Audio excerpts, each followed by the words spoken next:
Miqtë e Podemekastit, mirë se erdhën në episodin e radhës. Kësaj here, bashkë me mua, Shuabi Kraj Gjatë, e kemi vendosur që ta kemi një mysafir, ndoshta jo të planifikuar si zakonisht, po tashmë është mik i Preshevës, mik i Luginës, edhe gjithë neve.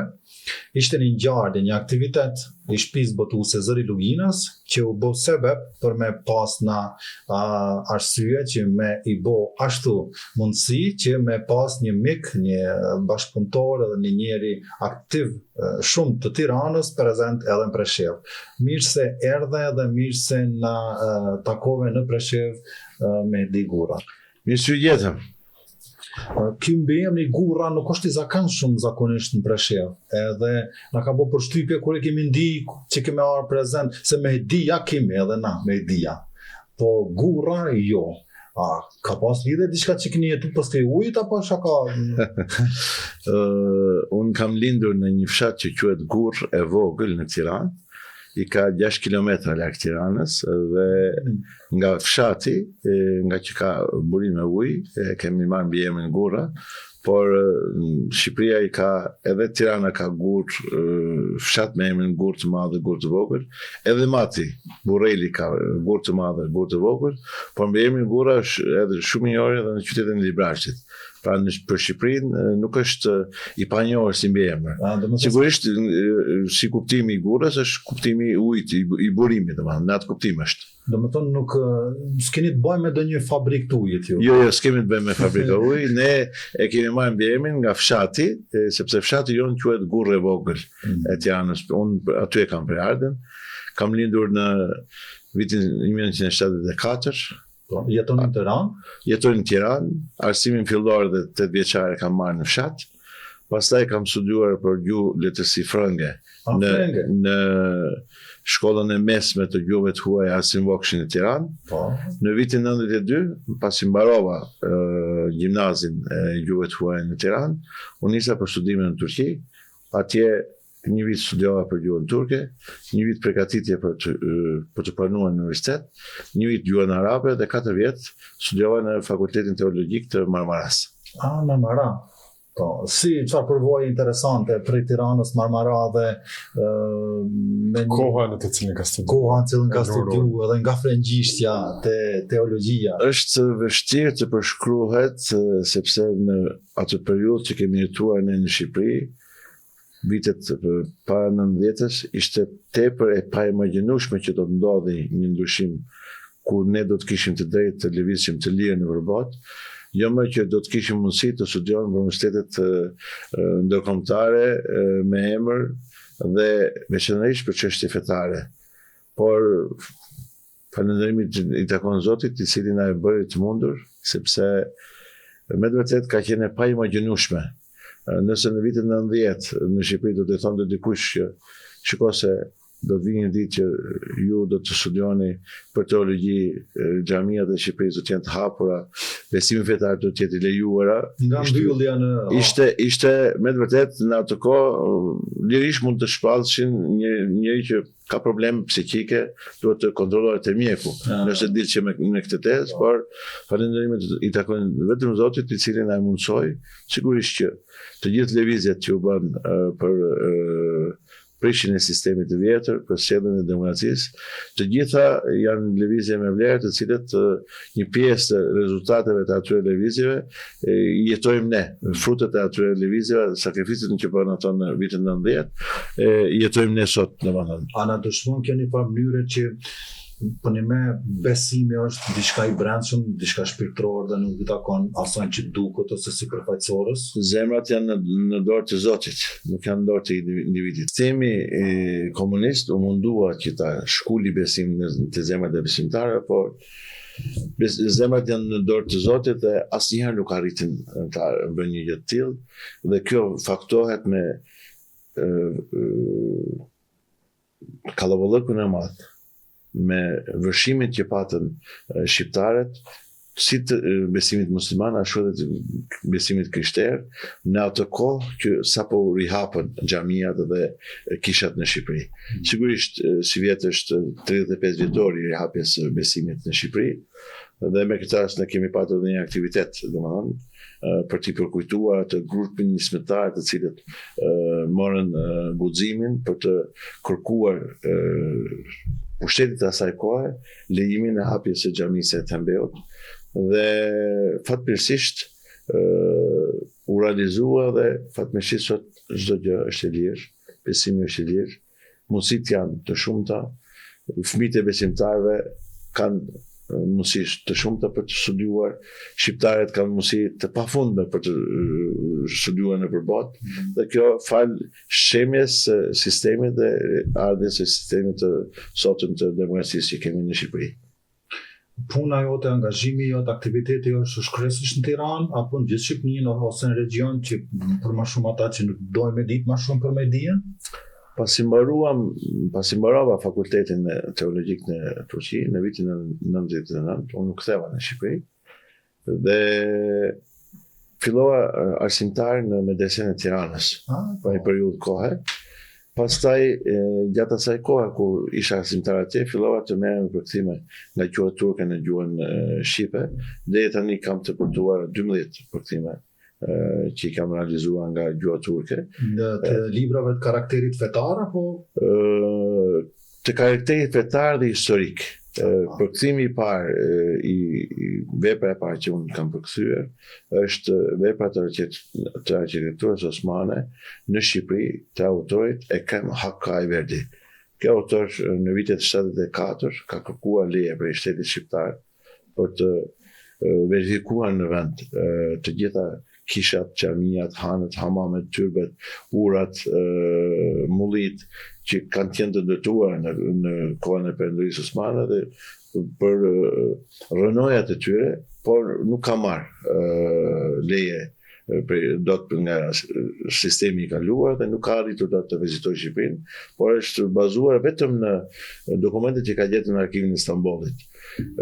Vendet e tjera të Europës i ka shëtitur, ai ka nxjerrur një vepër me 4 vëllime, Avrupada Osmanlı Mimari Eserleri, veprat osmane në Europë, ku në vëllimin e 4, pjesa e 4 e vëllimit 4 flet vetëm për Shqipërinë. Dhe pikërisht ajo pjesë është përkthyer nga unë dhe është botuar në vitin 2001 si botimi i parë dhe si përkthimi i parë. Pas kësaj, duke parë mundësitë, duke parë kontaktet, duke parë nevojat në Shqipëri, unë në një grup shokësh vendosëm të themelojmë një fondacion në Shqipëri me karakter arsimor, kulturor, humanitar, të cilën e zyrtarizuam me 21 shtator të vitit 2006. Prej asaj dite, fondacioni që u themelua nga ana jonë quhet Fondacioni Alternativa e Sarmës, Alsar. Prej asaj dite të themelimit deri sot ne punojmë në këtë fondacion për të ardhur në ndihmë shtresave në nevojë në Shqipëri, jetimve, paraplegikëve, tetraplegikëve, njerëzit me probleme sociale. Sigurisht që Shqipëria ka njerëz të cilët kanë ekonomi shumë të mirë, por ka dhe njerëz të cilët kanë nevojë të ndihmohen. Dhe një shtresë e madhe që ka nevojë të ndihmohen është çështja e jetimëve. Momentalisht si fondacion ne kemi mbi 3000 jetim që i ndihmojmë rregullisht dhe krahas kësaj çdo vit parapërsisht 25.000 familje në periudha të ndryshme ndihmohen me sende me pako ushqimore apo me pako me mish që prerë enkas për të dhuruar atyre. Dhe prej asaj kohe, domethënë nga viti 2006 deri sot, jam i angazhuar te Fondacioni Alsar si kryetari i Fondacionit Alsar dhe me këtë organizat, me këtë fondacion, fal mundësisë që kanë ofruar donatorët, përkrahjes që kanë dhënë donatorët brenda dhe jashtë Shqipërisë, kemi arritur që përveç sektorit humanitar të kemi edhe sektorin e kulturës, mbajegi të zhvilluar, ku në sektorin e kulturës është edhe shtëpia botuese Alsar, e cila ka botuar deri tani 424 tituj librash, të cilët janë të karakterit historik, gjuhësor dhe fetar. Të gjitha në gjuhën shqipe. Të gjitha në gjuhën shqipe. Këto vepra janë të karakterit botima anasatike, përkthime nga anglishtja, turqishtja, arabishtja, gjermanishtja, frëngjishtja dhe punimet të autorëve shqiptar që janë ofruar pranë fondacionit tonë për botime, riprodhimet anasatike, siç e ceka pak më parë, dhe njëkohësisht kemi edhe botime në 2 gjuhë, në 3 gjuhë, në 4 gjuhë, në 5 gjuhë. Për shembull, interesit apo kërkesës? Jo, ne kemi hartuar një strategji të tillë. Botimet të cilat janë të fushës historisë, që i përkasin kohës së perandorisë osmane, që janë të shkruar në osmanisht, ne kemi vendosur originalin, kemi vendosur transkriptin në gjuhën e sotme turke, kemi vendosur përkthimin në anglisht, përkthimin në shqip, dhe përkthimin në turqishtën e sopër, përveç transliterimit në gjerman latine. Dhe këto i kemi botuar në të njëjtën lidhje. Për shembull, është një autor i vitit 1902, Ali Galip. Ai është me origjinë nga Korça, Sultani Abdulhamiti e ka dërguar në trevën shqiptare për të parë situatën në atë kohë si ka qenë, dhe kujtimet e tij kemi gjetur në bibliotekën e sendeve të radha në Stamboll dhe e kemi botuar në këtë formë. Në anën tjetër kemi botuar alfabetarin e parë, kopjen origjinale që Sami Frashi i ka dhuruar Sultan Abdulhamitit. Atë e kemi bërë një botim, siç ka qenë kopja origjinale me kopertinë të kadift, dhe njëkohësisht kemi bërë një sjalim në një parathënie se çfarë është kjo vepër, por nuk i kemi lënë vetëm kaq, e kemi bërë edhe transliterimin, një faqe në gjuhën e asaj kohe shqipe, në një faqe në gjuhën e sotme shqipe. Sigurisht që Alsari ka bordet e veta dhe këto vepra janë punuar nga specialistë të fushës, për shembull profesorët e gjuhësisë si Emil Lafe, Sejt Mansaku, Ender Hysa, janë profesorë të cilët janë në bordet e botimeve të fondacionit tonë dhe janë marrë det për drejt me këto vepra. Ma kujtove këtë alfabetarën e Samiut Madh, Shuaib, ndoshta për ata që nuk e kanë pas atë kënaqësinë me prekat kopertinën ose atë materialin e punimit, është vërtet një farë ndjesie që të kthen ndoshta edhe në kohë, të jepat ndjesien se e ke marrë një material që i takon në asnjë kohë, edhe ashtu e ka cilësinë punuar që për më kur e kum pa për herë parë dhe kur e kum prek atë letrën më ka shtyr më herë me u interesua dhe më marr më shumë me atë materialin edhe me pa. Po kjo është vetëm ajo përshtypja që e përmendi zoti Mediu, lidhur me materialet edhe këtë këto çka i tha, po këtë më bë këto, duan shumë njerëz, shumë bashkëpunëtorë, shumë aktivista. A janë gjithë shqiptarë dhe si po më rrini me u koordinu, se zakonisht ndihen për shqiptarë që nuk letë kanë më koordinu. E para, nëse në një institucion punohet për fituar kënaqësinë e Zotit, jam i mendimit se në atë institucion punët shkojnë shumë mirë. Shqyqyr, falë Zotit, bordi jonë dhe stafi jonë, prioritet kemi që ne të punojmë për Shqipërinë në të gjitha fushat që kanë nevojë, por finale e kësaj gjëre tjetë që ne të fitojmë kënaqësinë e Zotit. Sigurisht që një punë e mirë që të ketë shije do një përzemërsi. Ne mundohemi që punët në fondacion mos i bëjmë shkeleshko. Ne mundohemi që me të vërtetë në çdo punë që bëjmë atje, në çdo vepër që votohet apo në çdo aktivitet që bëhet, të mbetet një pjesë e shpirtit tonë. Që aty ata që janë ndjekës apo që janë prezent apo që do ta marrin veprën, kur ta marrin ta shohin që me të vërtetë është punuar me shpirt. Dhe nuk është bërë punë shkeleshko. Si në aspektin e përzgjedhjes së temave, ashtu në aspektin e faqosjes, përgatitjes së veprës, ashtu edhe në aspektin final të shtypit të saj. Dhe si lloj bordi Alsarit ja ka dalë deri tani, shpresojmë se kemi mbushur të gjithë kohën tonë në shërbim të Shqipërisë, të shqiptarëve, të njerëzve në nevojë, të akademikëve, të njerëzve të fushave të ndryshme, sepse hapësira kulturore, hapësira humanitare dhe arsimore është mbajgje e gjerë dhe mundohemi çdo shtresë të ofrojmë diçka, por falë edhe stafit i cili me të cilin kemi gjetur një komunikim, një bashkëbisedim dhe jemi rekorduar një emërues për bashkët. Ne i përmbahemi parimit që më i miri prej nesh është ai i cili i shërben njerëzimit, pa dallim feje, krahine, dhe duke e pas si parim këtë thënie të madhe profetike, kjo është e cila na ka shtuar atë ëmbëlsirën, na ka shtuar atë vullnetin për të punuar në këtë fushë. Shumë interesant kjo pjesa e 2 kritereve bazë, nëse mund të quaj në shërbim të kombit dhe me knatësi të Zotit. Shumica në rasteve i dajmë a kombja feja. Ama rasti juve përkallëzën që me të dyjat të i pas për bazë, keni vazhdu edhe me pas një sukses të madh. Edhe po mendoj që për një mesh që keni formul e një suksese për cilën keni me u përmend gjatë. Ne besojmë që gjithësia e ka një pronar. Pronar i gjithësisë është Zoti. Dhe duke qenë se është pronar i gjithësisë, është krijuesi, atëherë përpara ne vendosim çështjen e Zotit. Por nuk mund bëhet ndryshe se ky Zot që na krijoi mbi tokë. Dhe ajo pjesë e tokës që ne jetojmë është pjesa e kombit tonë. Binomi feja dhe komb nuk mund të ndahet. Nëse do të mundesh të ndajmë mishin nga eshtrat, nga kockat tona, aq mund të ndahet edhe çështja fe dhe komb. Por duke i pas të parime, duke respektuar hyjnorin, krijuesin, pastaj krijesën, dhe duke vlerësuar atë që krijuesi e ka krijuar, kombin, tokën, ai na e ka krijuar. Atëherë ky binom kur përshtatet, përputhet, me të vërtetë çdo gjë qetësohet dhe puna merr një kuptim të veçantë dhe ajo përzemërsia në punë vetëm se shtohet. Po sigurisht.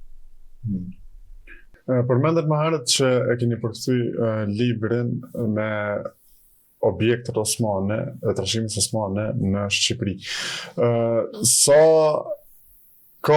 është pasur Shqipëria me arkitekturë osmane, të kohës atëhershme, të kohës origjinale, edhe sa është shtrirë edhe në troje tjera shqiptare ky lloj arkitekture? Është i fokusuar vetëm te xhamit apo edhe në objekte tjera? Stambolli u shtrirua në 1453. Kosova është bërë përpara Stambollit. Në Kosovë ka ardhur Islami përpara Stambollit.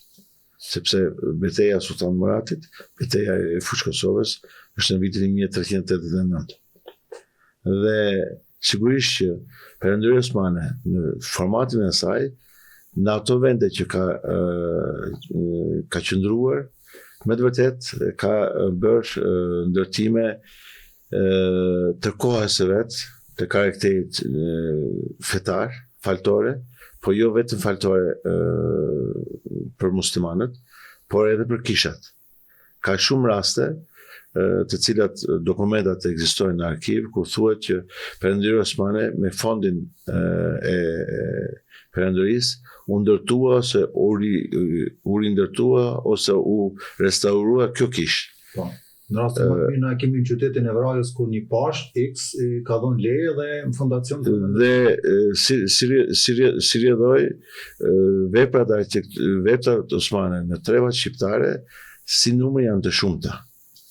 Por këto nuk janë thjesht vepra të karakterit fetar. Kur themi karakterit fetar, vetëm xhamia apo faltore. Mos harrojmë se kemi saat kullat, kemi urat, kemi hamamet, kemi hanet, kemi mullit me ujë, kemi teqet, zavijet, kemi një lloj infrastrukture për kohën për të shërbyer çdo lloj shtrese që ka nevojë. Dhe numri i tyre në Shqipëri dhe në trevat shqiptare është tepër i madh. Fondacioni jonë, pasi përkthyem dhe votuam këtë në vitin 2001, veprat e arkitekturës osmane në Shqipëri, ai është një lloj katalogjimi, siç u thash, që nuk ka arritur të futet në Shqipëri autori në vitin 74, por pasi u themelua fondacioni ne morëm ministrin të re. Në vitin 2024 ne votuam të gjitha veprat e kultit islam dhe të krishterë, të gjitha veprat që janë të ndërtuar në qytetin e Beratit. Me ndarjen administrative të vitit 2015, Shqipëria momentalisht ka 61 bashki, apo komuna siç e thoni ju këtej. Më herët ka patur 36 bashki dhe 308 komuna. Ne në Shqipëri komunat janë më të vogla. Por me ndarjen 2015 kemi 61 bashki dhe të tjerat janë shndërruar në njësi administrative. Duke marrë hartën e çdo qyteti, e çdo bashkie. Me ndarjen 2015 ne kemi ngritur ekipe për regjistrimin e të gjitha veprave që janë ndërtuar në kohën e Perandorisë Osmane dhe pas saj, siç janë xhamiat, hanet, kalat, urat, teqet, tyrbet, dhe pas vitin e 90. Edhe sa herë janë restauruar këta gjatë kohës komunizmit. Veprën e parë për Beratin e kemi votuar. Dhe për çdo bashki, brenda 10 viteve, shpresojmë që do të nxjerrim të gjithë një bashki, një vepër, për të identifikuar të gjithë trashëgiminë kulturore të qyteteve të Shqipërisë. Por në veprën e Beratit, për shembull, kemi listën e kishave të cilët janë ekzekutuese apo që janë edhe sot janë të hapura, janë në shërbim të besimtarëve, por kemi edhe listën e atyre të cilët dihen që kanë qenë, por nuk ka asnjë lloj shenje për ta. Siç kemi edhe listën e xhamive që dihet që ka pasur xhami, por sot nuk ka asnjë gur, nuk ka asnjë themel për ta. Edhe ato listë kemi nxjerrur. Këtë vepër kemi votuar dhe shpresojmë që brenda këtij viti qyteti i Shkodrës dhe qyteti i Korçës të votohet. Po punojmë edhe për qytete tjera. Plani është që brenda 10 viteve ta finalizojmë një iniciativë të tillë. Nëse s'bëhet për 10 vjet, nëse jemi shtash mirë, bëhet për 15. Rëndësishme është që puna ka filluar. Edhe konsistenca. Po. A buni përshtypje një frazë jote për me ndoshta me diskutu, me marrë një opinion lidhur me një temë që shpesh e diskutojmë, kemi shumë pajtime po dhe mos pajtime. Islami politik. Është ekzistent, është mirë përdor, apo është vetëm një hipotezë mediatike?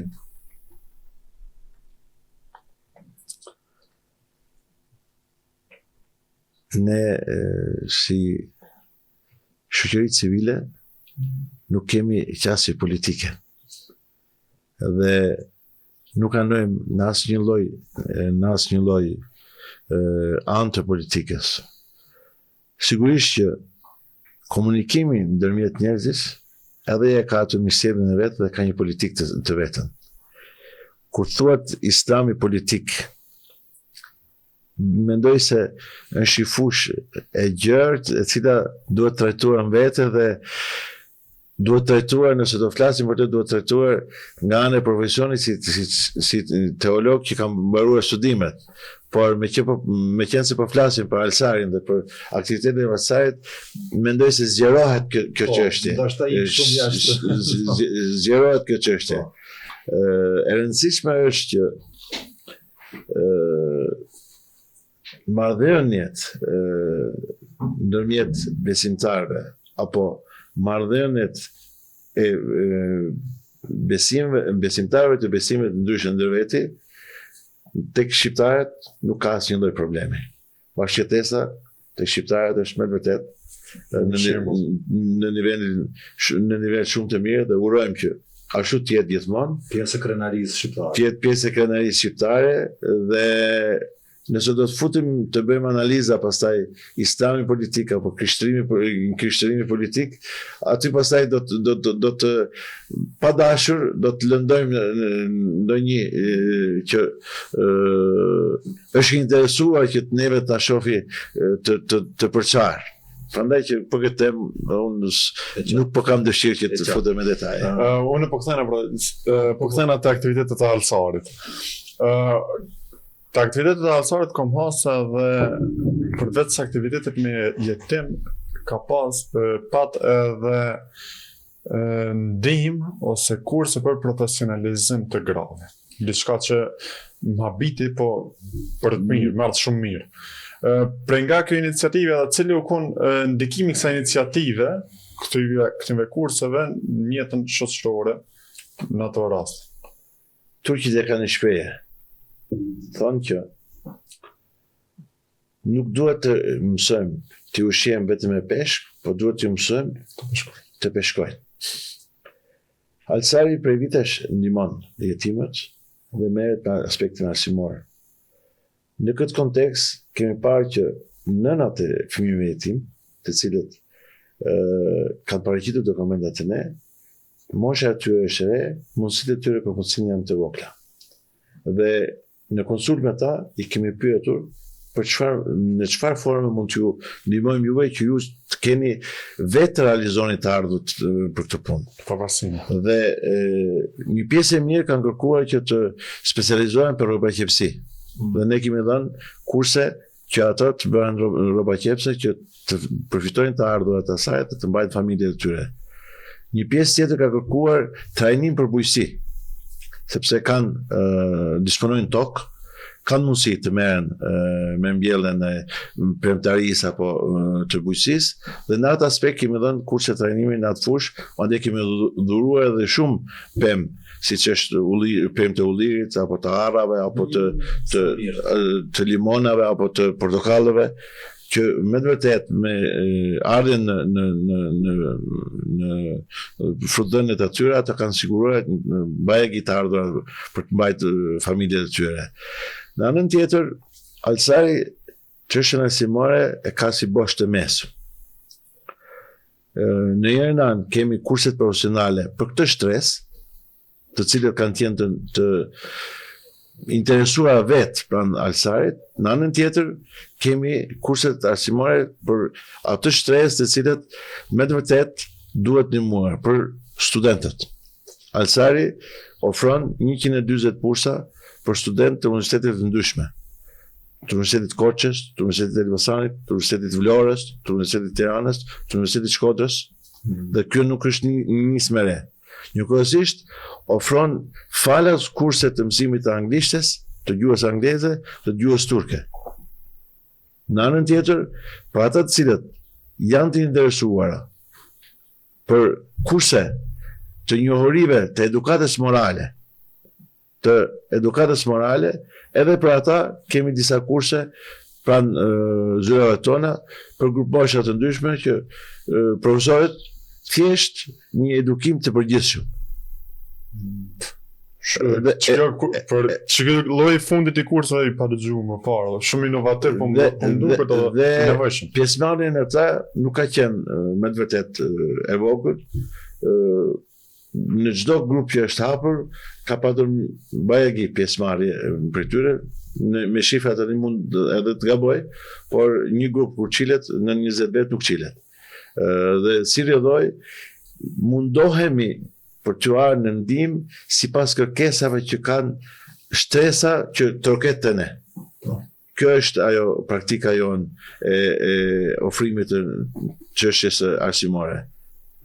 Po, me njoftë nevojat e shfrytzuesve ose më i thonë audiencës tonë në disa raste. Në këtë rastin tonë me njoftë nevojat e audiencës tonë dhe më shërbyj ata që kanë nevojë, jo ata që ka dojmë ne më Për shembull, në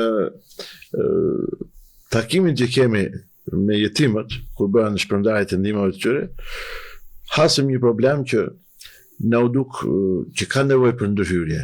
Një pjesë e jetimëve kishin probleme që i përkisin psikologjisë, për traumat që kanë kaluar, Këshillim. për problemet që kanë pasur në familje, për momentin se si ka ndodhur ndarja nga jeta e prindërve, e babait, e nënës. Dhe edhe për këtë kemi patur kurse të këshillimit psikologjik. Për rastet që mjekët i kanë përcaktuar që kjo stres, ky grup i jetimëve ka nevojë për një gjë të tillë, edhe atë e kemi bërë. Që dhe ato të normalizohen. Pra, në çdo fush është të lejmë një njoll, të bëjmë diçka që me të vërtet dikush të përfitojë për saj. Po.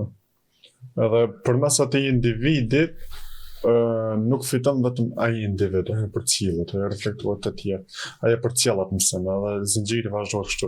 Kështu që për një punë shumë fisnike, që është u bë edhe disa çështje të mira dhe shumë të pëlqyeshme, shumë praktike.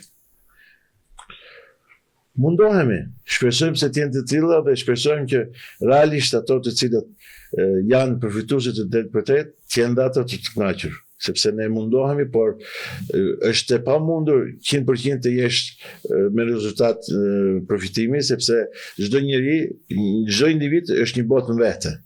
Për të futur në botën e çdo individi është shumë e vështirë. Ne mundohemi sa kemi mundësi. Në anën tjetër kemi dhe shtesën e akademikëve, apo shtesa e moshuar, e cila e ka kaluar jetën nëpër biblioteka, që nuk kanë mundësi, për arsye të ndryshme, familjarët janë larguar jashtë Shqipërisë, jetojnë vetëm. Edhe për atë shtesë kemi disa bashkëpunime me NGO vendase, ku mundohemi edhe atyre të japim diçka. Në anën tjetër kemi edhe një aktivitet, për shembull, Alsari deri tani ka realizuar 79 konferenca ndërkombëtare. Interesant. Në fushat ndryshme.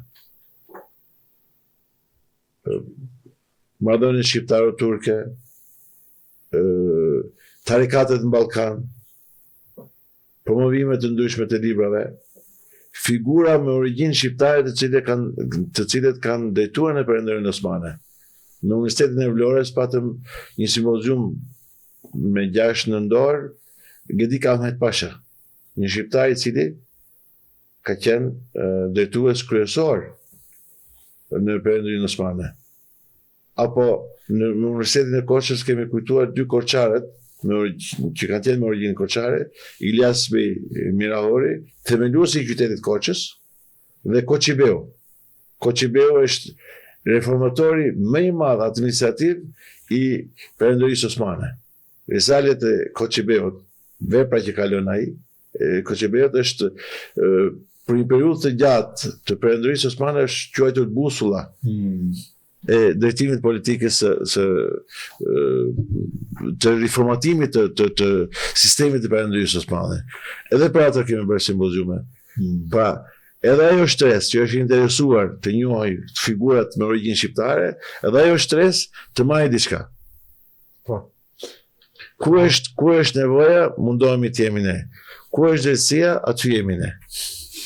Këtë mu kujtun edhe shumë figura tjera, shuajt të i përmend me Dio të Unispej, Hoq Tasimit, familjen Vlora dhe plot figura tjera të ndritur. Mehmet Arkiversoj. Po. Mehmet Arkiversojnë, për shembull, që në Shqipëri është njohur si emër pas viteve 93-94, nuk ka qenë njohur sepse literatura ashtu ka qenë atë kohë, por edhe për atë kemi pasur një simpozium bajegi të madh në vitin 2015-2016 për figurën e tij. Në të gjitha fushat e jetës mundohemi që të jemi prezent. Një mik i ynë i Preshevës dhe mik i librit, një studius i Mirfield, siç është Kerim Lita, ka qenë edhe një prej arsyeve që ndoshta kontributi juve dhe mikpritjen që kemi ofruar na me konën një sebeb për më taku na sot se na ka lidh një libër për çamurinë. A keni ju lidhje tjetër për çamurinë përveçse shqiptar apo se ta pi Tiranës me çamurinë, qerimi i Shkupit? ndodh asnjë gjë pa patur një sebeb. Zotëqenimi është për sebeb për të takuar ne këtu sot për të marrë pjesë në promovimin e veprës që është përgatitur nga zotëqenim Lita dhe zotëni Shkëlzen Halimi.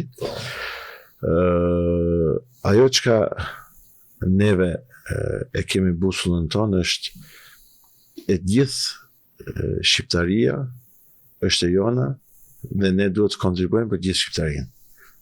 Unë mund të jem nga Tirana, po mua më dhem Çamëria sa Tirana. Unë mund të jem nga Tirana, po mua më dhem ngjarje në Kosovë sa Tirana. Kjo është parimi jonë. Çështja e Çamërisë me të vërtetë është një plagë shumë e madhe, një ngjarje shumë tragjike, e pa shpjeguar në detaje për arsye të ndryshme. Iniciativa që ne si fondacion morëm për të përgatitur këtë vepër që promovuam sot, nuk është e para. Ne kemi bërë edhe aktivitetet tjera për Çamërinë, kemi votuar edhe 3 libra të tjerë për Çamërinë. Ibrahim Hoxha ka qenë votimi i parë që kemi bërë për Çamërinë. Kemi bërë simpoziume edhe në Konispol, edhe në Tiranë, me rastin e 8 vjetorit të tragjedisë Çame. Kemi bërë edhe ekspozit për ngjarjet e dhimbshme, për ato foto që kur i shikon me të vërtet të rënqetet mishi për çështjen Çame, sigurisht që ai që nuk din të shkuarën, nuk ndërton të ardhmen. Ne jemi të detyruar që brezët të ri t'i lëmë një testament sa më të gjerë në të gjitha fushat, që edhe ata ta dinë rrugën se me sa vështirësi është ardhur në këtë pikë ku është Shqipëria sot, ta dinë sakrificet që kanë bërë brezat përpara, dhe kjo është e vetmi arsye që ne jemi interesuar dhe mundohemi që të kontribuojmë edhe për Çamërinë. Por nëse kjo ngjarje do të kishte ndodhur në një vend tjetër, sigurisht që edhe për atë do të ishim të interesuar. Në pas Tiranës, promovimi i parë është bërë në Preshevë, edhe kjo është një model ose shembull i mirë edhe për ata që marrin përgjegjësi me punu me neve, se një model se sektori jo qeveritar është më përpara ndoshta një hap procedurave zyrtare ose prezencës ndryshe institucionale. Me të vërtetë unë uzova shumë kur dëgjova kërkesën që ka ardhur nga Presheva për të bërë një tillë dhe më bëri përshtypje. Realisht më bëri përshtypje sepse edhe unë nuk u njiha dhe nuk e dija që ekziston një zëri i Luginës që do të jetë interesuar për promovimin e një vepre të Alsarit, dhe këto një iniciativa nuk ndodha si diçka tjetër veçse bashkimin, afrimin, njohjen dhe mirënjohjen për njëri tjetrin. Faleminderit shumë që e morët të nisë, faleminderit shumë që u bën libra sebeb të autorëve të Qerim Lita dhe Shkëlzen Halimi që ne takohemi, por kjo nuk do të thotë që ne kemi mbetur vonë për në Preshevë, sepse ne në Preshevë nuk kemi vonë. Kemi vite që nëpërmjet organizatave tjera tjetë një gur themel për nisma të mbara dhe për nëpërmjet organizatave tjera kemi kontribuar dhe shpresojmë që me mundësive që kemi, në ato mundësi që kemi, në atë sasi që kemi, ta përpjestojmë. Sepse kur ndahet, shtohet, nuk paksohet. Sidomos dia. Jo vetëm dia, por çdo gjë kur ndahet, shtohet, nuk paksohet. Ne mendojmë që sipas porositë profetike, ajo çka japim është e jona. Ajo çka kemi në dorë nuk është e jona. Dhe ne për këtë punojmë. Një mesazh shumë i mirë, po s'ma shumë se prej profetit, e përcjellur prej Midiut, një kupton që në mënyrë edhe me liruna misafirin ton, e di se kemi me bisedu shumë gjatë me Midiun edhe për punët edhe aktivitetin, se vetëm nëse dojmë me folë për mbi 400 votimet që janë realizu llogaritë sa na duhet kohë. Me stitit me për me nuk të Vesh të minutazhe. Mirë, po kjo është një orje, një hyrje për bashkëpunimin edhe miqësinë tonë që po krajojnë çdo ditë po dhe me castin, me krejt audiencën që po na ndjek. Unë kish mi falenderu sinqerisht zotin Medi që na ki dhuru knatësinë me konë pjesë e emisionit tonë edhe me me kalu kohë bashkë me neve edhe me shpërnda energji pozitive. Edhe unë ju falenderoj shumë dhe ju ftoj të vini në Tiranë. Në rastin më të parë, kam dëshirë të kemi mysafir në Tiranë dhe këta gjëra që ju tham, të shikoni me syrin tuaj atje që këto libra me të vërtet janë botuar. Të shikoni bibliotekën tonë. Këto student me të vërtet janë ndihmuar, të shikoni dokumentat tona. Këto jetim me të vërtet janë duke mësuar, të shikoni ato aktivitetin tonë. Prandaj që dhe unë pres që në kohën më të afërt të mundshme që të gjeni mundësinë, të kemi mysafir në Tiranë. Falenderoj shumë me gjithë kënaqësi, ne do të mobilizohemi, do të organizohemi dhe do të jemi edhe në Tiranë shumë shpejt besoj prezent. Faleminderit. Miru takofshmi dhe miru pafshmi në epizodet e ardhshme.